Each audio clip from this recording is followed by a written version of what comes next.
Be Phil. Be picking myself off the floor. The fact that I'm still able to do so and not buried under 2 tons of rebar is a good sign. That means the store is still standing. However, the dust is much less welcome. There's too much to see anything through it. Hello? Is everyone alright? A chorus of pain moans and coughs provides my answer. Did we get them, guys? Did we win? I don't know, Dakaris. I can't see shit through all this bloody dust. A blessed wind blows through, revealing the scene of carnage before us. Everyone has a few minor wounds, but nothing mortal. The collapsing of the building wreaked havoc in the area in front of us. The road was a mess of rubble, destroyed vehicles, and broken bodies. It's highly unlikely anyone could have survived that. You fucking lunatics! Oh, it appears to be the storekeep, Joshua.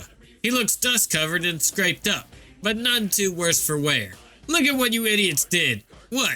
You mean saved your whiny ass? Saved me? You've ruined me. You dragged me into your crazy fucking gang war. You've turned my store into a war zone, and look at what you've done to the road. Do you know how long that'll take to be cleared? How am I supposed to get business now? Now, sir, this may seem bad, but I implore you, look on the bright side. With the amount we killed here, it's doubtful there are any left to even try and exact revenge. Just get out before you destroy any more of my property. Can Static still keep the gun? Hopeful beeping noise. Just get out. Be ethereal. Be lounging about with my hot secretaries of various castes. That Chassot is back. Man, they work fast. Wait, what? You fucking failed? And some Enclave fuckers did it? Fuck you, you Chassot. You're a Chasselon now. Actually, fuck it. You're going to scrub floors. I call up my assistant. No quotation marks on that statement. I tell him to promote somebody to a new Chassot. He says nobody's qualified. Fuck. Wait, isn't one of my bitches a commander? Oh yeah, this one. I tell her that she's a commander again. Go forth with all force to conquer the planet and all that. She leaves. Damn it.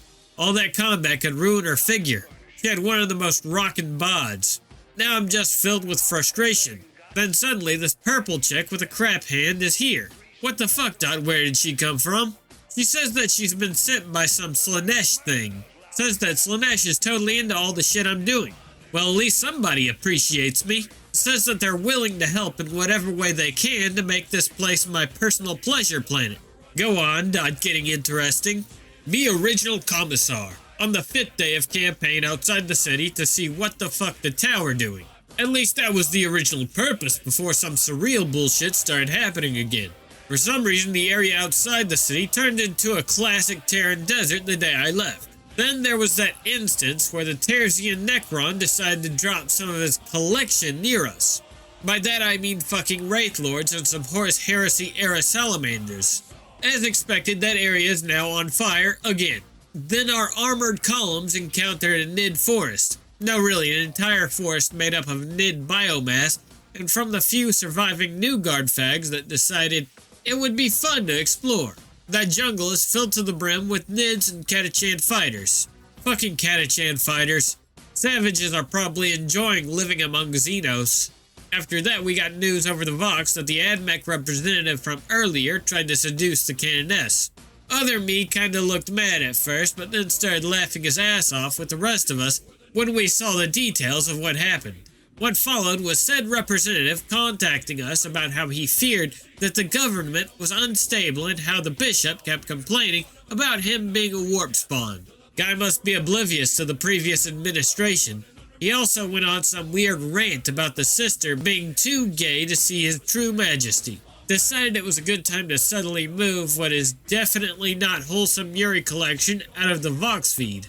After assuring about not being part of some tech heresy, we finally encountered the Tau. They were surprisingly really bad. They didn't even notice that we were flanking them with tanks after drawing them into a firefight. And we probably didn't even need the tanks since somehow the new fag guards were beating them at long range. Then after capturing one of the Tau, we learned why they sucked. Turns out they're being commanded by a whore for their ethereal. Fucking keck. Biadmek Mook Fessus. And proud of it. Okay, well, I'm not really proud of working for these guys. They're pretty damn shifty. Treat us as expendable and probably wouldn't hesitate to have us servitored at the slightest screw-up. But to be fair, The same can be said for most other people around here. What I am proud of is all this money I'm making us. I mean, seriously, I had no idea being a pawn for a ruthless, selfish bastard could pay so well. And I'm in the guard, for crying out loud. And it's not even like he's having us do anything particularly reprehensible. All we're doing is taking out other criminals. It's downright civic service, in fact. The others aren't exactly as keen on it, especially Phil. But they'll come around once they see how great it is to be rolling around in the dough. Anyway, since our surprise entrance on their deal, the Tau Tech dealers have become much more recluse and cautious. So to drive them out into the open, we're gonna have to hit them where it hurts the most, their wallets. Since we already virtually wiped out the Emperor's Tau gang, the next on our list of known buyers are the Tartans. Apparently, back in this planet's more peaceful days, they used to be a bunch of small-time hive gangs who drank excessive amounts of booze and fought each other for control of their spire, like short, pale orcs. But after Brook Hive fell, someone rose up like the Biggie himself, started gathering all the remnants and beating them into submission under his banner. Now they're one of the biggest players in Angel's Landing, and have their fingers in every criminal enterprise from drug dealing to insurance fraud. The AdMech managed to wring the location of one of their drug-making warehouses out of a prison we took. Our job is to go torch it. Something's odd, though. Ever since the Tartans got involved, Marcus has been in a real weird mood lately. I wonder what's eating him.